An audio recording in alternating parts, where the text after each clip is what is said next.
2024 was full of plant victories, but let's be real, there were some epic fails too. How many? Well, in this video, I'll be going down the list. Yes, the list, there were that many, of plants that I accidentally kinda killed last year. I'm going to go down what went wrong, what I think happened, and most important, what you can learn and do to prevent that from happening to you this year.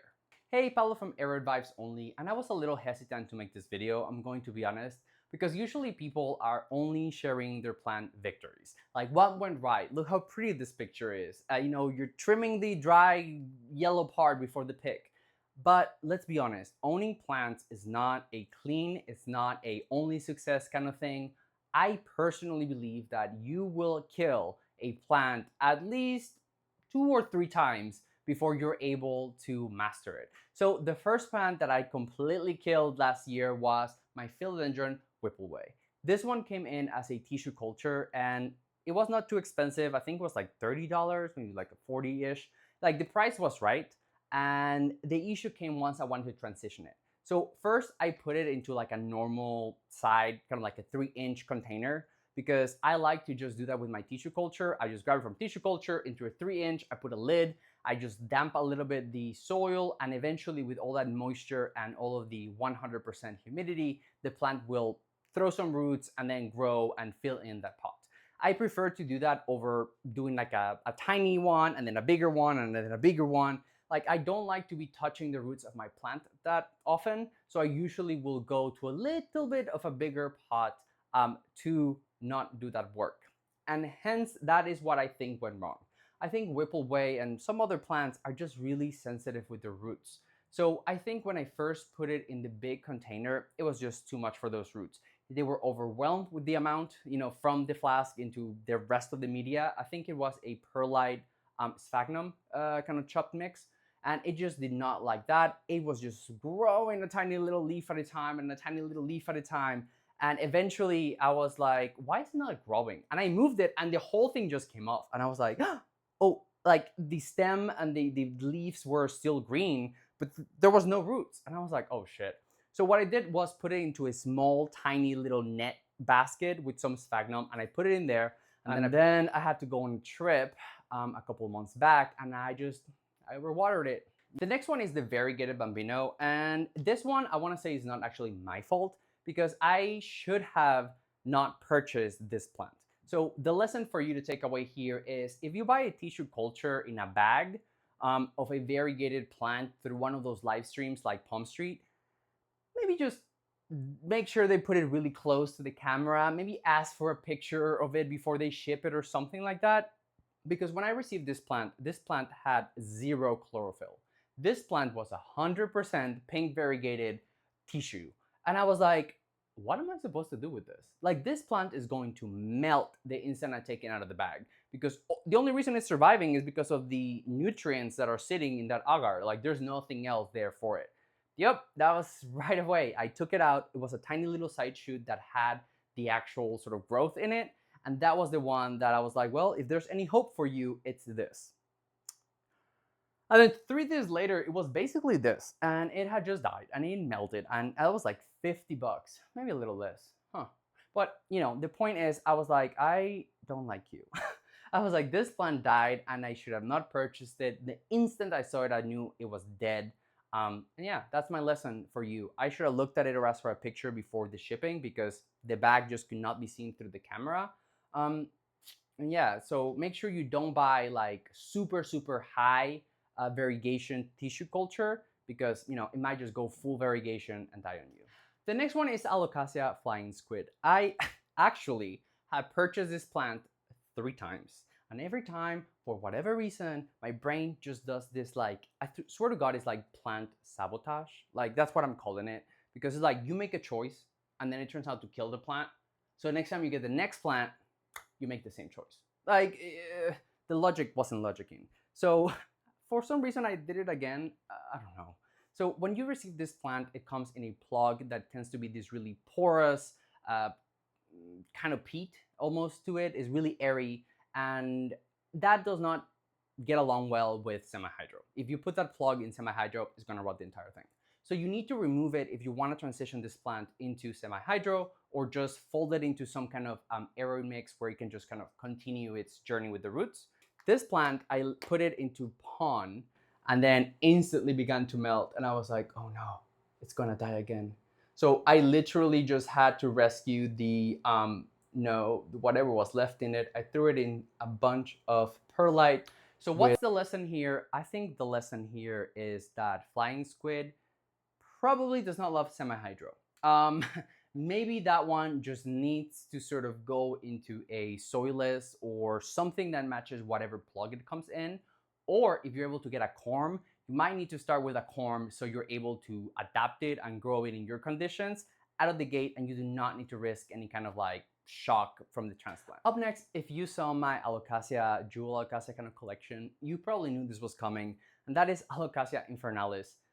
Whew, this plant was rough. I actually ordered it and they sent the wrong plant. So I'm not sure if I killed it twice, but I ordered the plant twice and I don't have either one of them. So this plant's tough. For a second, I thought it was fine, and it puts out this beautiful deep red black leaves.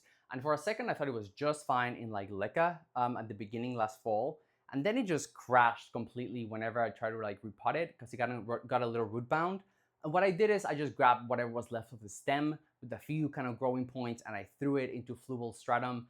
And then surprisingly, it took off. And one of those put out a leaf and it began to get a little bit bigger and bigger.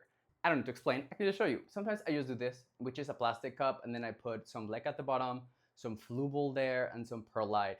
And I just let that work its magic and create some roots. This is super helpful whenever I want to transition this plant into like a semi-hydro, because I will literally just sort of grab the entire thing and just kind of like whoop, and then just cover around it. So I do not need to touch the roots. So that is what I did with the Alocasia Infernalis, but at a certain point it got a little too big and it was draining the water from the cup too fast, and I just did not catch it on time and it crisped. It crisped really fast, and I tried to save it by throwing it into another container with humidity and see what we can do for the second time. But that plant just died. So, I killed it, the plug, I killed the growth point, and then I ordered it and I didn't get it. So Infernalis is definitely a plant that I want. It's definitely a plant that I will own and master, and I will let you know what's up with it.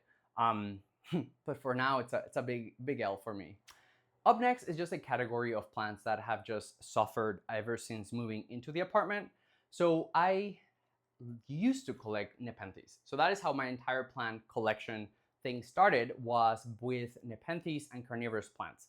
They are beautiful. To me, they're like the top of leaf evolution is Nepenthes. So when I transition them in, I run into a bit of an issue, which is all Nepenthes are a vine. All of them are going to vine up, and this one was no exception.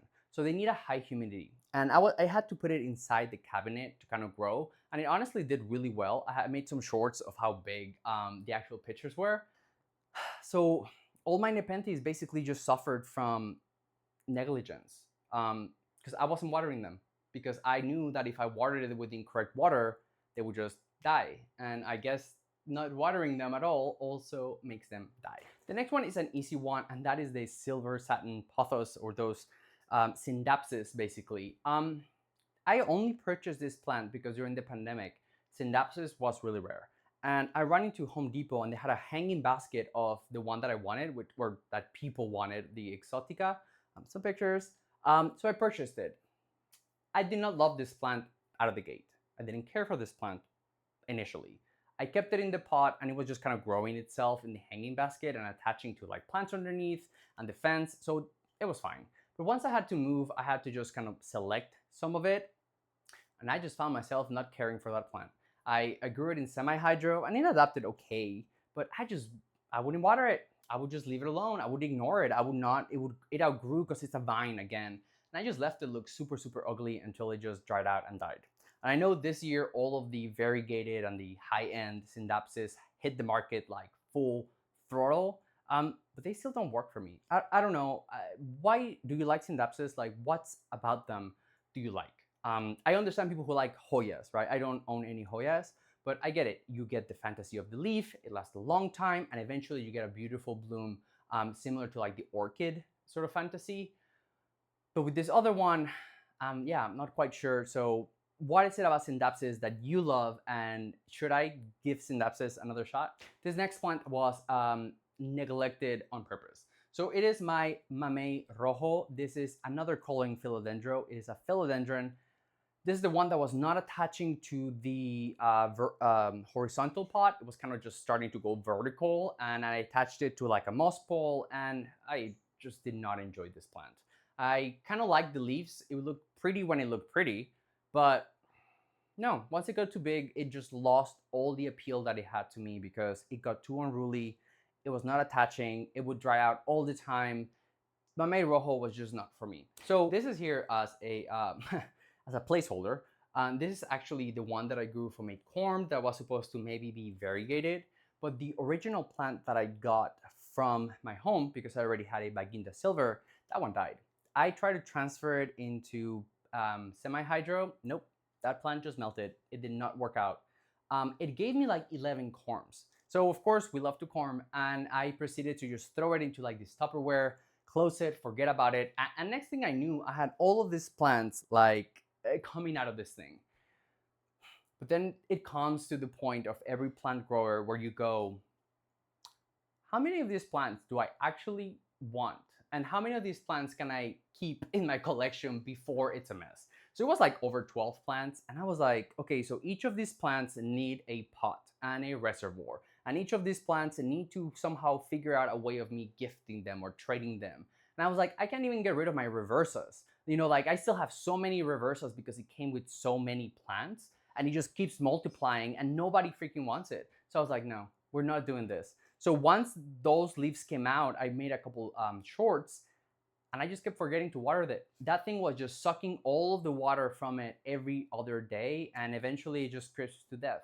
And I watched it and I was like, and I moved on. Because I already had this one kind of going, and as you can see, again, look at all the corms, like this one is throwing out. Like it is, Bagindas just, that's what they do. That's at least for me. Up next is going to be Alocasia Nebula. If you have been with the channel for a while, or you go watch some of my other videos, you realize that this plant is just a struggle for me. I see other people thriving on the variegated pink. I see people loving, and this plant grows itself for them. Not for me. I've struggled to figure out what dance this plant wants. How much water do you want? Less water? More water? Do you want this nutrient? Do you want that other nutrient? But don't worry, because I'm learning for you, because I'm going to tell you what will work. So I have this plant now. It has multiplied because you know it corms. So I have this plant in pon. I have this plant in perlite. I have this plant in sphagnum, and I have this plant in like a non-aeroid mix. And I have another one in also pon, because why not?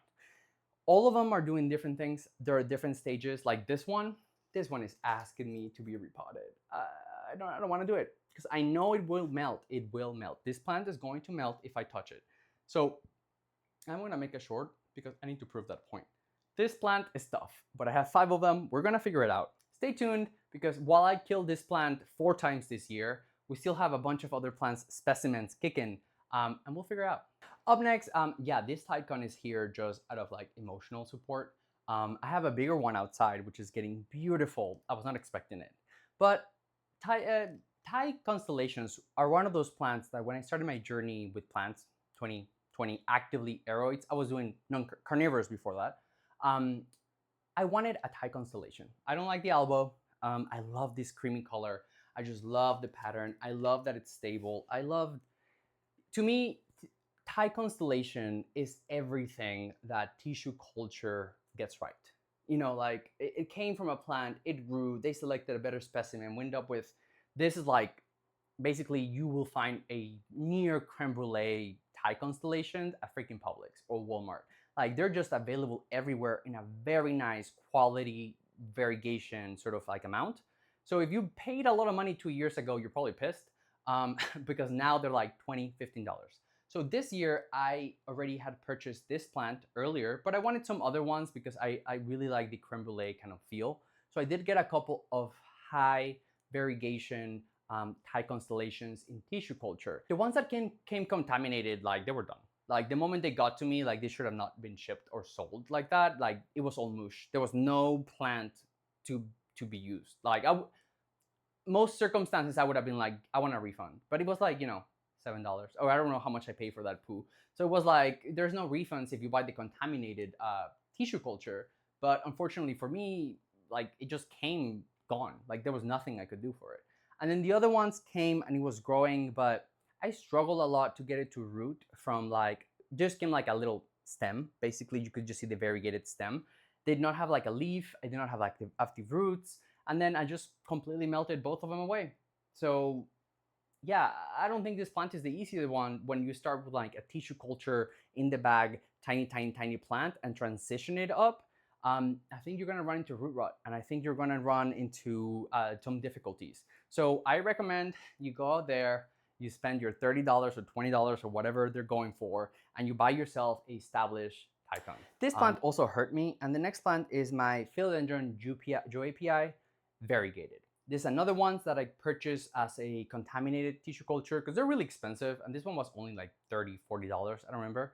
And it came in, it was okay. You could see the variegation, it had leaves, it had root, it was contaminated, but it transitioned fairly well into a container. What I think happened is, I think it had too much media, not enough chlorophyll, or it's just a slower grower. Maybe Joepii is just slower at the beginning, but this plant was putting out a leaf maybe like every 2 months, and tissue culture tends to be a lot quicker than that. And eventually it just died. Like it just sucked. Like I was watching it for months and it would put out a tiny new leaf and it was like a struggle, and I was like, come on, you got this. And you know, I had it in a dome, I had it in its everything, 100% moisture and everything. And then one day I showed up and it was getting like crown rot. So I'm not sure if like a droplet from the lid kind of like condensed and fell right on the crown, and then I was not looking. It obviously doesn't have any airflow because it has a lid. So I'm assuming that maybe that caused bacteria or something that would create this root rot, because yeah, it went from crown rot. It went from the crown down. And I was like, this is such a weird way to die. So my money is on water from the condensation falling on the plant and me not catching it. This Giganteum variegated, this plant just variegated its way to death. This was a very, very, very, very, very high variegation one. It's the Philodendron Giganteum variegated. And honestly, that might have been a blessing in disguise, because here you can see my Jose Buono. It has sized up so much. And Giganteum gives Jose Buono a run for their money and then some. So at this point, I don't know what I would have with that plant, even if it would have survived its variegation. So yeah, it just was putting out really, really white yellow leaves with barely any speckles of green. And I was like, is this what it's supposed to do? Nope, it was just a really high variegation version and it just died. So Philodendron Giganteum variegated, beautiful plant, but you need the space. You need the space for this. And at this point, I would get it maybe established a little bit, and just make sure that it doesn't have too much variegation and it doesn't revert. Up next is a dead man walking, or a dead plant walking. This is my Epipremnum pothos. I was doing the experiment trying to get it to like go up the moss pole and sort of size up, and it was working out well. Like you can see that we were getting size. The size was sizing. So it works. It is effective. You will get a big leaf, but the issue is the growth rate. As you know, all the Epipremnum are climbing plants. So they grow like a vine and they grow very, very fast, very, very aggressive. So if you want to get to the big, beautiful, Manjula, whatever leaf, you need to keep that one stem going and not let it turn into this. So my issue was I should have stayed on it. I should have given it more extensions. I should have chopped, put it back down, rooted it, and keep going over and over and over again until I got to the size that I want. I let it vine, and then it just kept vining, and I was like, I don't feel like doing anything for you. I don't even like you. And then eventually it just was sort of like, this plant just doesn't bring me joy. And the last plant, and a victim of 2024, is my Calathea White Fusion Stella. So if you have been around for a while or if you've seen my videos, I did an AI ChatGPT care versus myself over a month in one of the most difficult plants, which is the Calatheas. So I wanted to put it into leca. I wanted to do semi-hydro. And then of course, ChatGPT was like, we're doing a non-aroid kind of like mix. It gave me all of the mixtures that I needed and I made it. So spoiler alert, the result of that was that I got my ass whooped. And Calatheas did not like being in or transitioning from soil into semi-hydro. It did not do the best of jobs. It survived and it put out leaves and it was growing, but nothing compared to this one. This one just got huge. And over the next few months, as I had it, it was just getting bigger and bigger and bigger. I never moved out of this. It got like super, super fluffy. And I actually was like, you take up too much space in my plant room and you're not doing enough. So I threw it outside into the living room. Something must have happened that I let this plant dry. And the next thing I know, I came home and this plant and all of the white stuff was like crispy. And I was like, oh no. So yeah, I think this plant just got a little too dry and it completely crisped and dyed everything. So if you want to have a beautiful Calathea, one, you need to deal with the devil, basics.